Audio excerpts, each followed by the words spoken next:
Hello, it's Dave March from Land of Confusion with my co-host. Sidekick. Tillman. Thank you. Yeah, and we're here interviewing the infamous, world-famous detective Columbo, who's solved many a murder mystery, even though they show us the murderer in the first 10 minutes of the show. A great Tom, show, by the way. Going by the nom de plume Tom today. So welcome to the show, Tom. Thank you, David. Mm-hmm. So you were telling me earlier, we tried to do the show a little earlier. It didn't work out because of leaf blowers and my maid. So we're starting over again. Tom, tell us about what it was like growing up where you did. So I'm Midwestern guy, small town USA, Northwest Ohio, which has lots of farming communities. And the one I grew up in was like 1,000 people. You knew everybody knew you, and they were very curious and wanted to know all about you. But just a good place to grow up as a kid. Small community, so you were able to play sports and athletics, which is something that you don't get the opportunity to do in larger cities. It's so competitive. So that was just a big part of my youth, was athletics. We were so small, we didn't have football, but we had basketball, baseball, track, cross country. I got to participate in all of that. But I also knew as you get older, this is a small little place. This is really out in the middle of nowhere, and there's a much bigger world out there. And so college was what brought me to Cincinnati, which to me was a big city. And went to University of Cincinnati, accounting background. And I was mentioning that the first introduction to politics, at least in the sense of posting or giving opinions on it, was back when Terry Schiavo case was going on in Florida.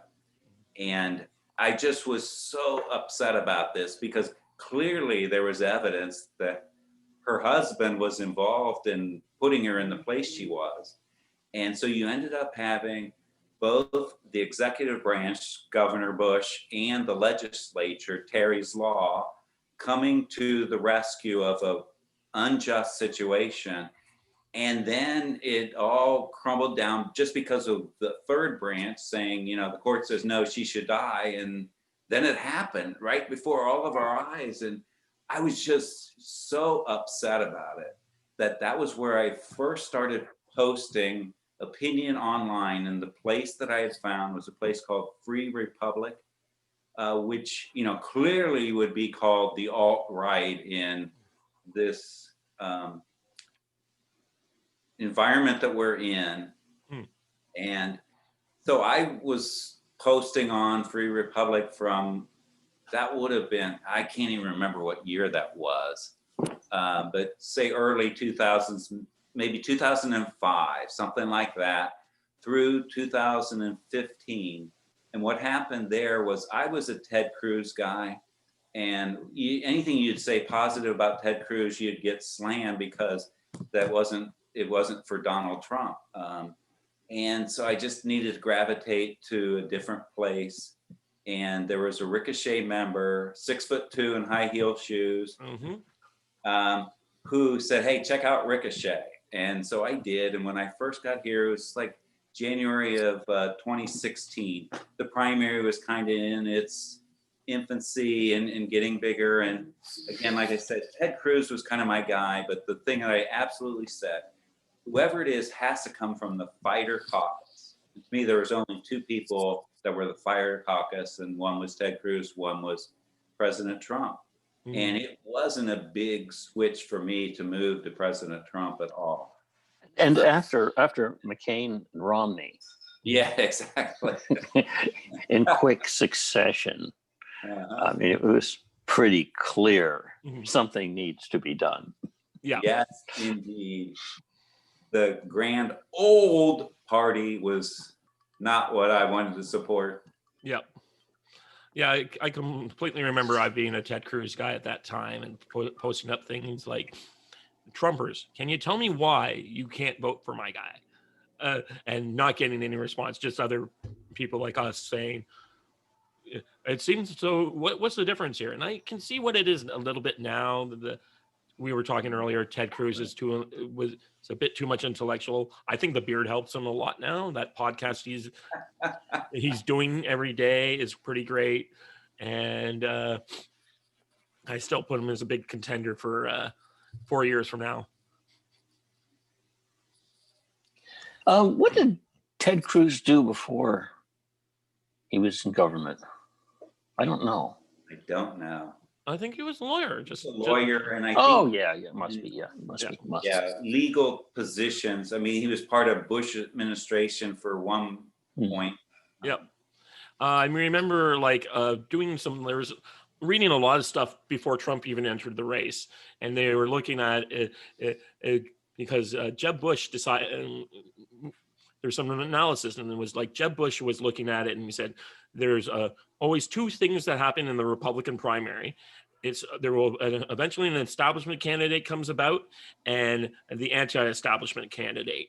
And Jeb had assumed that anti-establishment candidate was going to be Ted Cruz, and it was going to be down to the two of them. And usually it ends up being the establishment candidate at the time. And then by the end, the anti-establishment candidate was Ted Cruz. It was like, How did that happen? I was like, and I still have this belief that at some point in that whole thing, before Donald Trump went down the escalator, Jeb Bush, as he was amassing his $100 million war chest, I'm sure he went to visit President Trump in his office asking for money. And it's the way I envision it. President Trump was saying, I need this, this, and this from you to even think about supporting you. And, if you don't give me this, I'll run for president myself and do it. And Jeb Bush laughed at him, which was all the motivation. Donald Trump. I could totally see that happening. Did that happen? I don't know, but I absolutely believe it did. Okay. Yeah, I could totally see that. It's like, I could kick the crap out of you, and then he does it. So nothing seems to motivate this president much more than, only thing I guess more is patriotism is spite. So. Yeah. You punch me, I'm going to punch you twice as hard. Yeah. People forget the reason why they all think of Trump going after McCain, except for the fact that McCain punched first. All the Trumpers, you're all crazies and lunatics and stuff. And it's like, okay, fine. Now it's open season on you guy.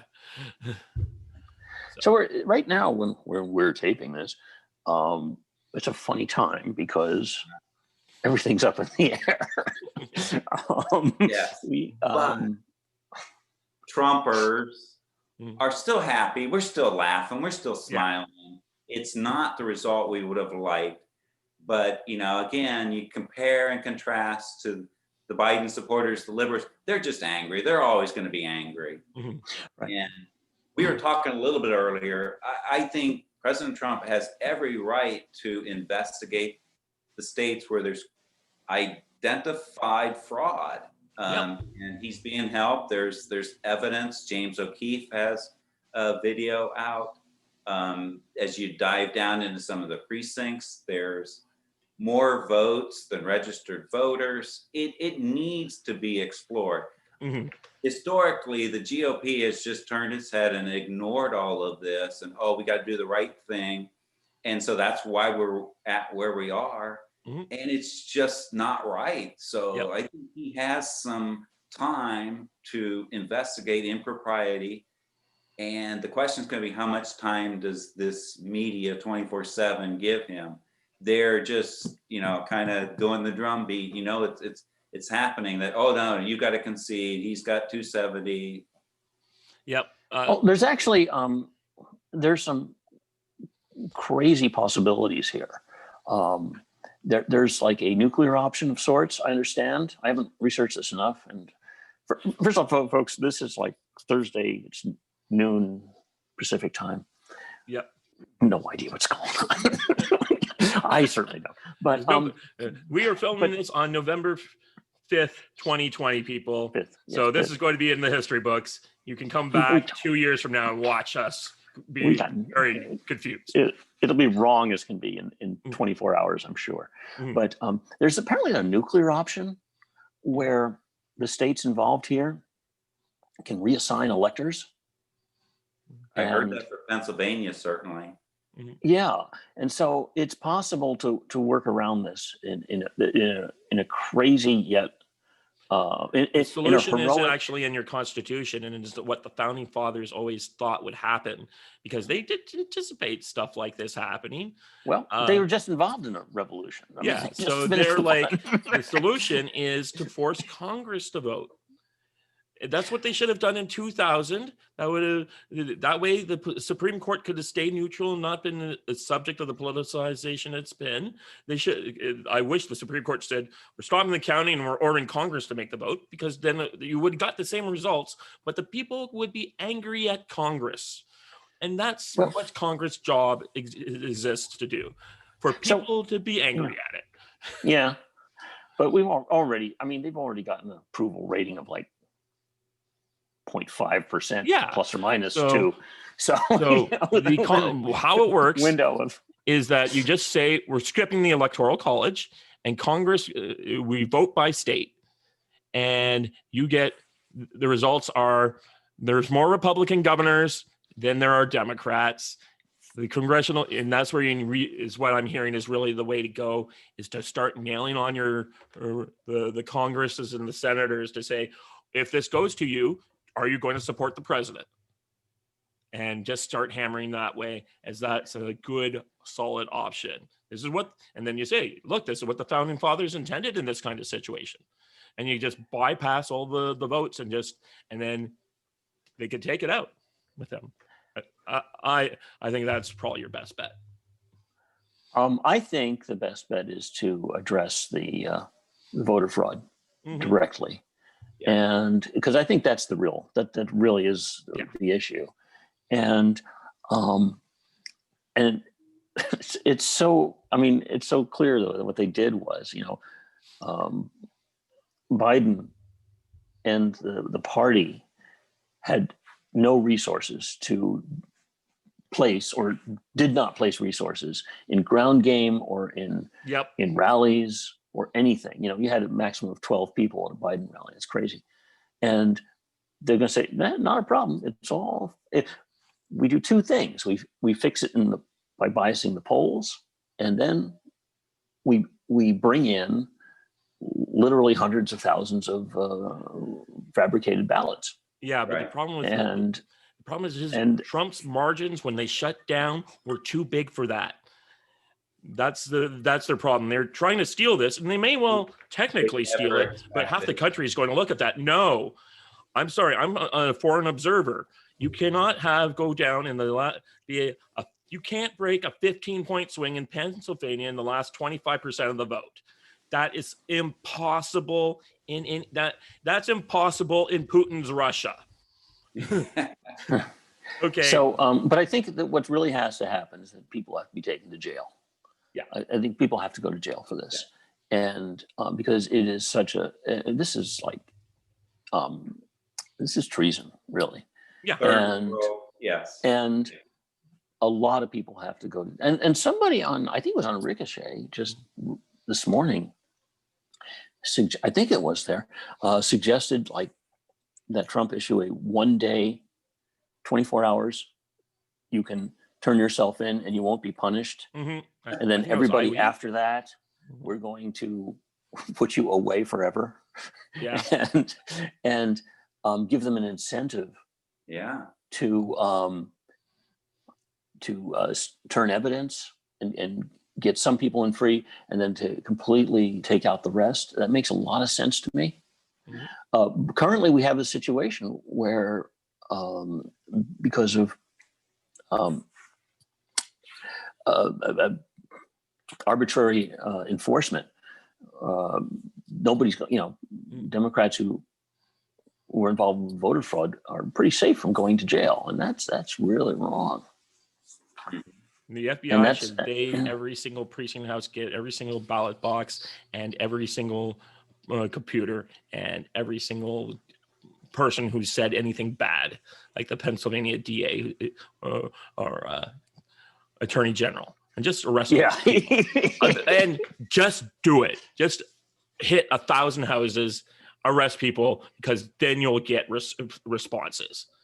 Like, the media would freak out. Everyone will freak out. But you know what? You got only a month you only got a couple months. Nothing left to lose. And I think the craziest thing is that gaffe of Biden's from a couple of days ago, 2-3 days ago, where he said they've developed the largest and most inclusive voter fraud organization. Mm-hmm. Did you see that? Yeah, I remember that. It's like 3 days ago. Like 3 days ago. Pretty awfully. He let that one loose. And I can't think of an alternate interpretation of that. Can you? Right. Mm-hmm. And I just believe that it has been done for election upon election. This time they had to take out all stops or limitations on it to get him across the finish line because such a bad candidate, that it is going to be easily investigated and highlighted where the improprieties were. But that's got to be true because he's not going to be given much time to uncover this. And I feel like it needs a federal response because each state's going to be different and each state is going to have different people in control of the voting process and the counting. And the Democratic states, are going to try and hide all of their subversive activities. Yeah, right. As they have been. Yeah, there is a guy. He's a sounds like a Columbo episode. Yeah, there's a guy named Robert Barnes. He's a major civil libertarian lawyer in the United States. He got so mad at the ACLU, he started his own organization, and he's just been laying out exactly what Trump should be doing. And he says the problem is Trump's lawyers are not quite up to the spec of it. So if Trump really wants to, he should call Robert Barnes and get him in to take over his team, because he's like, the first thing I would have done in the preamble is because I knew I knew they were getting ready for this, is to just go to all the judges and just start saying the Democrats are planning on stealing this election and this will undermine the vote. This is why you got to stop letting them get away with this stuff, and make that your case from the beginning. And so the judges would have to actually address your claims. And I think he tried to do that with Pennsylvania, and then the Roberts court struck that down. Yep. Oh, and you know who went along with the ride for that one? Our new Supreme Court Justice, Amy Coney Barrett, who I straight out said on Ricochet and got yelled at repeatedly by lots of people when I said she would be the next David Souter, and like, no. And like, here she's her very first decision is to betray the populist president. There was a reason for that, I think. I'm not up on it, but I understand there was the reason given is that I haven't had time to study the case, but no, I meant another reason. I thought there was there was a sort of an unobvious constitutional reason for it, but I don't know. No, the one I'm hearing is that she is like a product of the George W. Bush era level Republican Party. She's a Republican insider in that way. So she's from the establishment wing, and the establishment wing is looking for a chance to get rid of the president. So that's why you're not going to see McConnell or those guys coming out in support of the president. Anyway, we're going to be watching this. So we still have the Senate, so we could, and it's great. Biden will be a incredibly weak president that we're going to be able to roll over. Biden's not going to be president. No, Biden's not. I don't believe Biden's going to be president. I just don't believe it. I just don't believe it. But anyway, like I said, this is all going to change in 24 hours. So let's, since we're here, I would like to shift into Columbo here and tell us about what you're doing nowadays. You said you're living near Cincinnati? Cincinnati. Mm-hmm. Yeah, tell us what you're doing nowadays. And like, I'm always interested in like where people are and what the view is from their point of view and what they're seeing around them, what they do. Oh, much better. Ooh, that's nice. Cincinnati is conservative, but it's not conservative. It's in a county, Hamilton County. It's the very, southwest corner of Ohio. Hamilton County is a Democratic county in terms of number of voters, but there's still a conservative. It's the Midwest. It's Ohio. It's got a lot of small town flavor to it in the culture, in the way people are. But it's not hard conservative. But if you just go out of the city into the suburbs, I'm in Warren County, a suburb. It's like 65% Republican and consistently voting Republican, and does not like the trend of the Democratic Party to be the socialists they are. And they're just getting over and over confident about revealing who that is. And they used to try and hide it, knowing it wouldn't play through most of America. But I have no idea what that's. Cincinnati's kind of really nice and genial, and but the whole foundation, the family history, it's a conservative upbringing. Yeah, I can say I spend, when I'm in the States, the most time I spend in the States is in Ohio. So I have driven through that state a lot, or stayed in for conventions, and especially in Columbus. I was down in Cincinnati for a convention a few years ago, and I'm like, my GPS is like, now you're entering the state of Kentucky. And I'm like, what? And of course you have to drive through Kentucky to get to the airport. Yeah. It's got the acronyms CVG, which stands for Covington, which is the city right on the Ohio River, the border. Yeah. Mm-hmm. And have you been to any Trump rallies there? Because there've been a bunch in Ohio recently. I've not gone to any of the recent ones. I did go in 2016. He was in downtown Cincinnati at a Coliseum on the river. Yeah. And recently, I know he was in Ohio. I just don't know where. Yeah, he was all over. He was a number of stops recently. We were marveling at me and some other person were marveling at the 5 stops a day he was doing in the final days of the campaign. Flying in 40,000 people. So whatever. Like I said, even if God forbid the worst happens, Don tells me not gonna happen. Not happening. Okay, I'm very happy for that. He's going to spend the rest of his life holding these giant rallies where he's just going to be calling the illegitimacy of this election. And that's just like, this is not going, these people, he's not Nixon. He's not going to take one for the team. Yes. He's going to be that, and there will be people out there forever.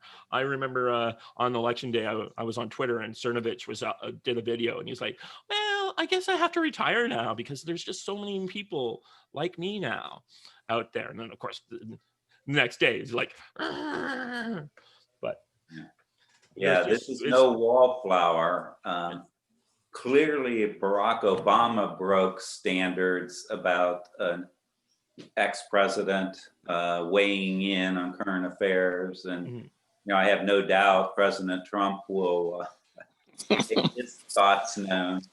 Give Joe Biden a little bit of the Trump treatment, because 24/7. What is the media going to do if Donald Trump is not in the White House? They got nothing to do. But how can we attack him? Yep. Yeah, and likely, well, first off, he's going to stay in the White House. Yes. But after the White House, I think you're going to see a Trump media empire. Yes. Yeah, that's the thing. Part of me truly wants to see Joe Biden and Kamala, but it's always puppeteers. It's not him.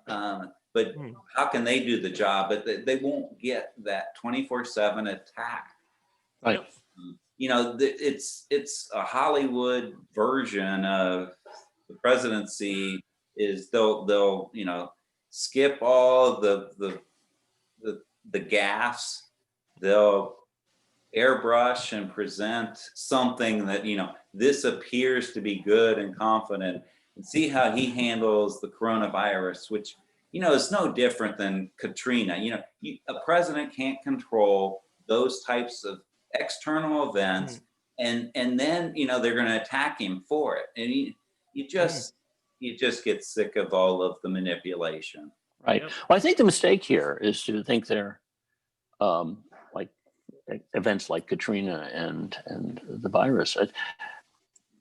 They're gonna they if it wasn't for those, they would make up something. The important point is to attack, and if those are available, great, use those. Even Mitt Romney was Genghis Khan, right? Yeah. Right. But they're not. You're right. So I think it's important to keep in mind that when they do attack about this thing, about something like the virus, they're not doing it honestly. They're not doing it in a meaningful way. They're just using that as a weapon. Exactly. And I think we have to. And I think it's good to realize that and keep that in mind. Yeah, because I was just so upset that all of the post-election surveys and whatnot that it was treated as Biden would handle the virus better, which there is no evidence whatsoever that that's true. He's I'd go beyond no evidence. I'd say nothing to indicate the possibility. I think a lot of the lockdowns are going to end if he somehow does it, because they're only locking down because Trump's president and they wanted to make him bad. Yeah. Who was the governor who said the lockdowns will end on November 4th? Right. And riots would end too, because, quote unquote, they're, the Biden base out there. And as soon as he's in the White House, then they've got no reason to be in the streets. Right. Although in this case, what happened, and Scott Adams said this, was very funny. He said, now with the vote count still out, the rioters don't know what to do. Yes. Yeah, I was fully expecting that they were going to declare victory at 2 a.m. and the rioting would start up in DC immediately, and then rioters don't know what to do. Yeah, and I was on the True happy warriors. We find what to laugh at in the situation, no matter what. Yeah, and that's important. I mean, if you've got a happy army, it's good. If your army's in good spirits, that can do a lot. That is the biggest asset you can have, and we have that.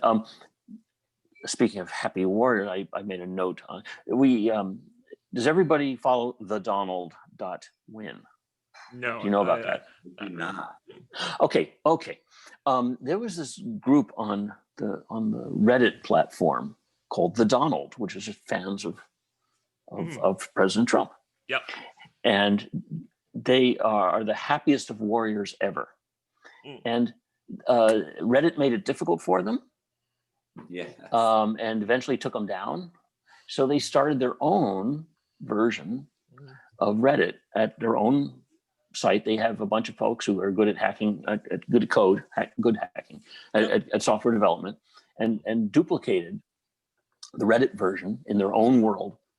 And it's called thedonald.win. And we'll put a thing in here. I recommend it highly. In fact, that's got the most up-to-date information on the voter fraud issues right now. Cool. And they have the up-to-date everything, and it's really popular, and they are the happiest of warriors. They're incredibly happy, and they're big fans of Pepe the Frog. Yes. And that's if you're a happy warrior, check it out. Frog. Yes. We love Pepe the Frog. Yes. Which is alone is the funniest thing ever. This badly drawn green frog has become the icon of the conservative movement. How crazy is that? And then it showed up in the Hong Kong Pepe showed up in the Hong Kong riots recently, the Hong Kong demonstrations recently. I love the videos from Hong Kong where there's in the street and they're singing the Star Spangled Banner. Well, did you see on election day the pro-Trump Nigerian religious march? That, like, what is going on here? And there were more than that. There were others too.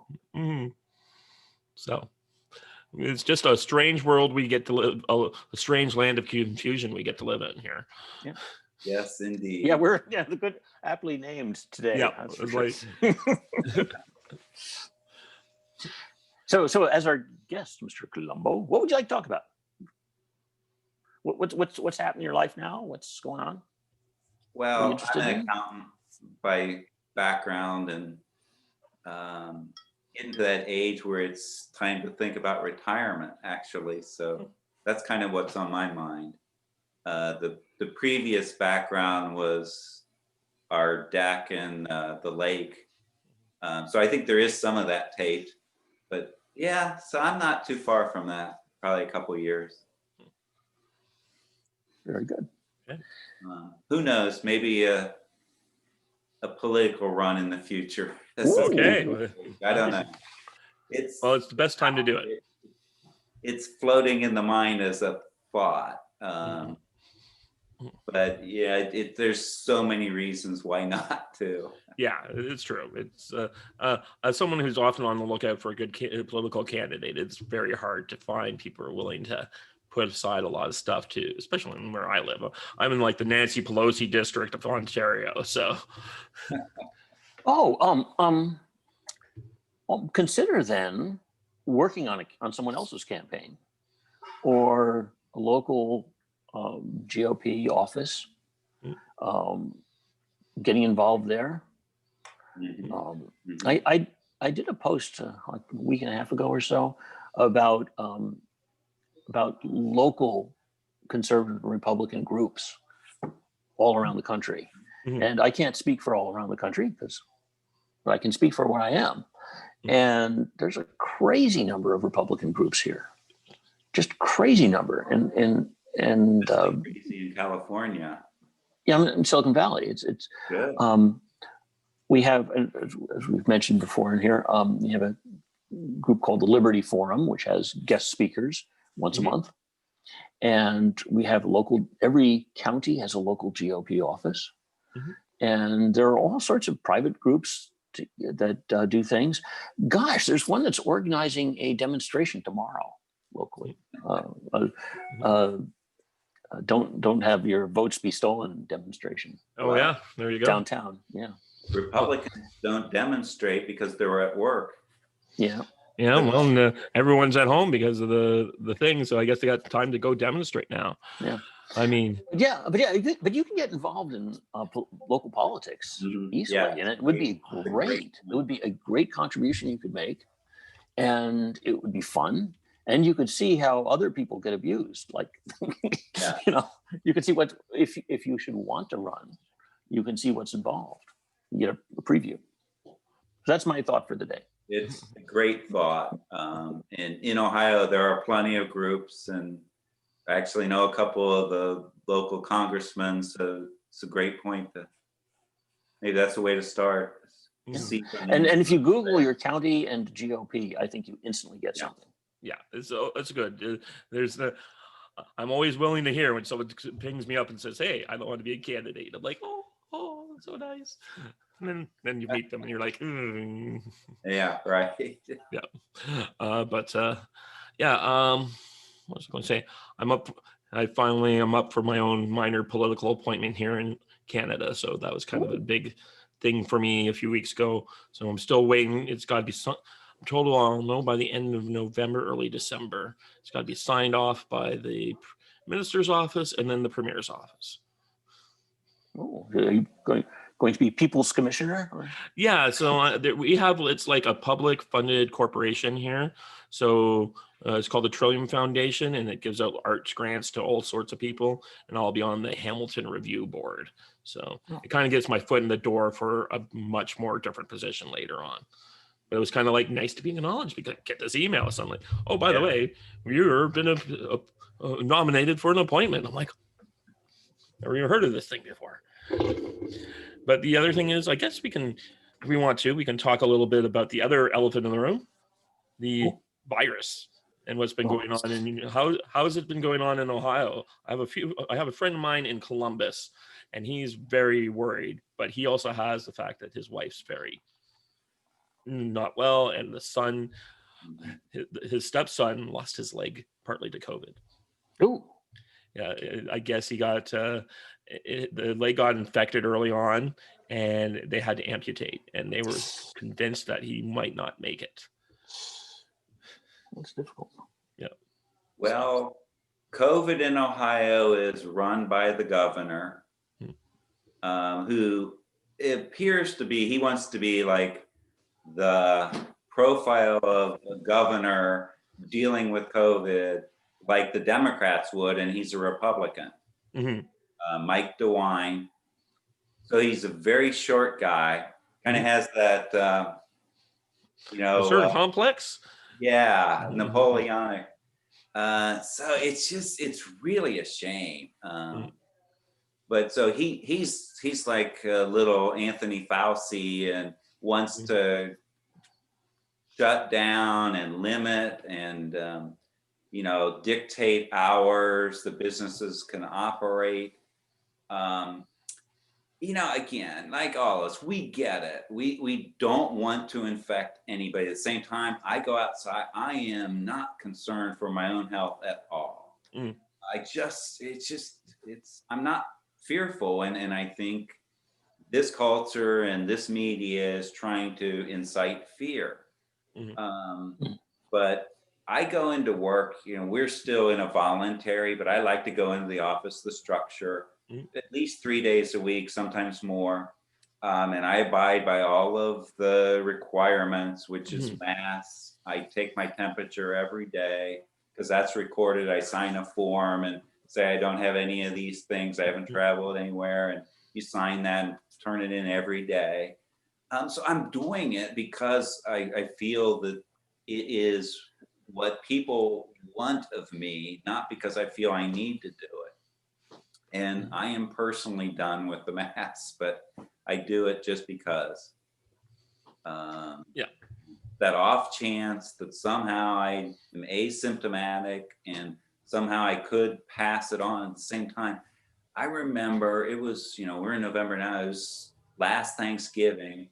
We had family members who says, somebody's got it. We're all going to get it. And we're like, what are you talking about? Come on. And just thought it was crazy. But they were just absolutely, because of media and what they had read and heard, is, you get any group of more than 10 people together in, a space where you'll come in within 6 feet of each other. You're going to get it. Well, nobody got it. And I just, I know there are situations where people have COVID, and I know the numbers are going up because more people are getting tested. At the same time, let's look at the number of deaths from COVID, and how does that compare to other viruses, other colds? And you got to have a little bit of common sense and the sense that people can make decisions for themselves about their health and welfare, and they don't need some little government bureaucrat to decide what you can do and when you can do it. I think the essence of this is how government bureaucrats get power hungry this way. Oh, yeah. I think that's the real issue more than the medical issues. Yeah. They're just using this as an excuse, and look what happens. This is a good experiment in human behavior. Yeah. Look at Pennsylvania itself.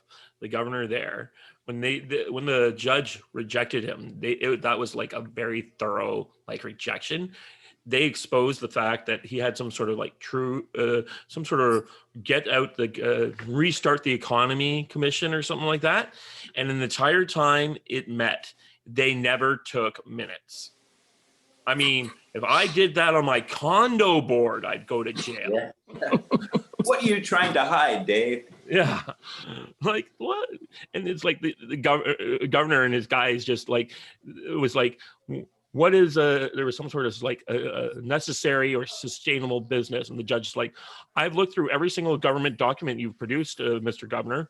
You have not named, you have nothing here tells us how you came to this determination or what this is. And they had to admit that they hadn't made one. They were just playing it by ear. And then it's like, well, we have to keep all these requirements down. And he's like, I'm sorry, Governor, I have video evidence of you marching with the Black Lives Matter protesters with no social distancing. So you can't go around telling people you can't come around in mass gatherings when you don't even believe it. Yeah. So, yeah. So I think as a social experiment, this tells us, even with the best, supposedly the best meaning people, it just powered goes nuts. Absolutely.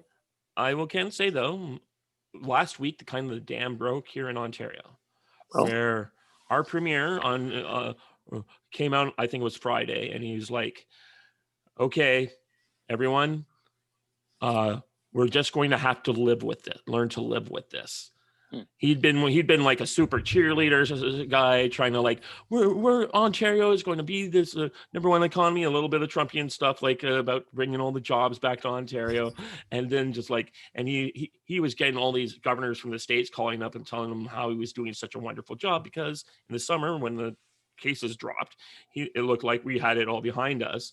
And then suddenly, as soon as the fall came around, the cases spiked again. And he was trying to do lockdowns. He was doing phased lockdowns, so it wasn't everywhere, but he was about to lock down a place near me.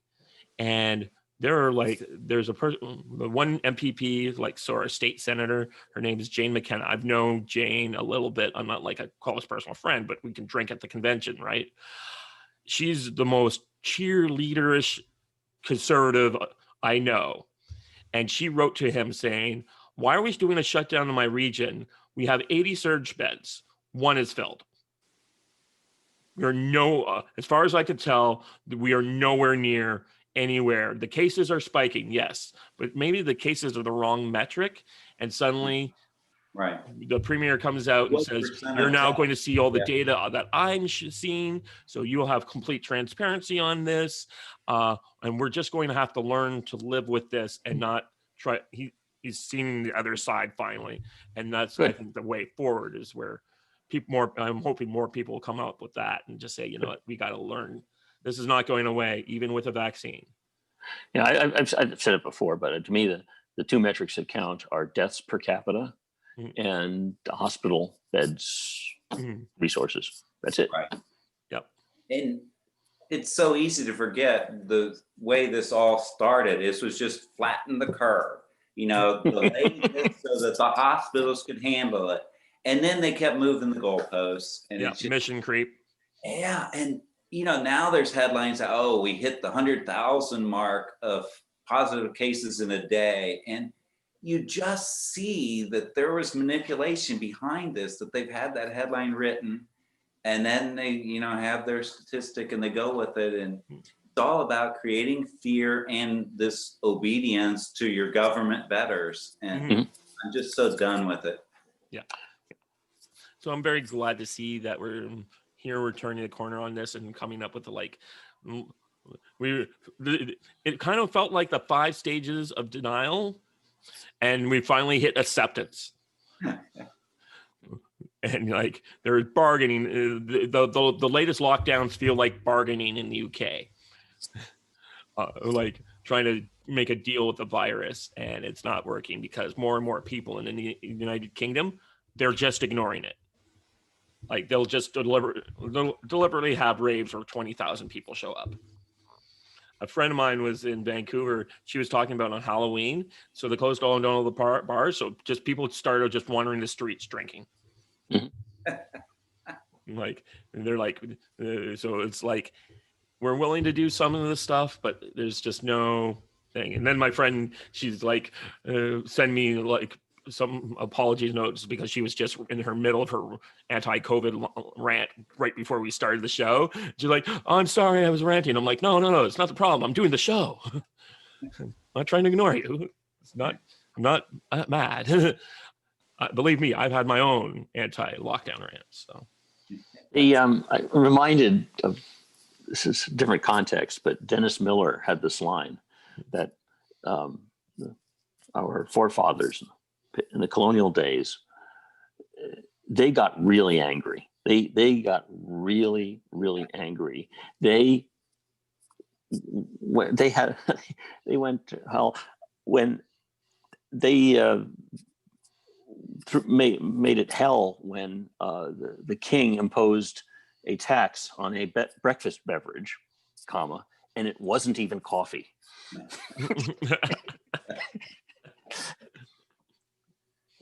Yeah, it's this sounds like something similar. The Tea Party is necessary. Yeah. Yes. What was the movie where I'm so mad I can't take it anymore? He's wearing Network. Yes, Yeah. thank you. He's I wearing have it on the DVD around overcoat. here. That's one of my favorite movies. Yes. I'm mad as hell and I'm not going to take it anymore. It could get there. I thought we got there in 2016. I thought that's exactly what Trump was. I'm mad as hell and I'm not going to take it anymore. Yeah, that's right. So I guess I'm not doing any more Trump rally things with the dancing. Yeah, it feels like you can, but you just aren't as optimistic as I was before. Yeah. Well, I'll ask you so why conservatism other than growing up in a small town? Did you ever dally with the other side a bit? Never. And to me, it's logic. And again, that's my background: math, accounting, logic, that side of the brain. But if you study any of it and you study, what's worked, what hasn't worked, it's just obvious that, freedom and the unleashing of the animal spirits of a country or its people, the only economy system, it's not perfect, but the only one that allows for people to raise themselves up from wherever their situation is capitalistic. And that socialism only enforces mediocrity and you're never going to, it's who's the economist? Milton Friedman. There's something that, Henry Ford would not have created the Model T in a socialist system. There's no inspiration because you're not going to be rewarded for it. So why does anybody put extra effort into being anything other than mediocre? And it's just why you see the automobiles that come out of Russia. And the only economic system that allows for, say, someone who's born into poverty can raise themselves up into, a better economic system that they desire. And yes, it takes work. It doesn't just come from handouts, but it's capitalism, and it's all woven together. That the economic. I love Ronald Reagan, 3 legs of the stool. It's that faith. It's belief in God, and honestly, I think that's our biggest divide. Is do you believe in a creator, and is there that acceptance, or do you not? And clearly, there's one party that booed God at their convention, which is the Democratic Party. There's a segment of the Democratic Party and their adherents who do not believe in a creator God, and they think anybody that does is some idiotic dependent. But I think faith and another brain fart. The triangle of freedom, Oz Guinness. Yeah, it's faith allows for freedom, and then what's the third one? The the freedom allows for prosperity. I'm gonna have to look it up. Yeah, it's okay. Just off the cuff. Yep. I think we all kind of got where you're coming from. For me, it all fits. Well, conservative. you can add it in the comments. Yeah. So you were asking me a little earlier how we get our guests, and originally it was like we're trying to say who would you like to see, and then We kidnap them. Yeah. Some people said no, and other people said that. Now I tend to choose from. Sometimes it's someone who's made an interesting post. That's one of the reasons why I got Henry Rossett on. So it's going a little bit to the main feed.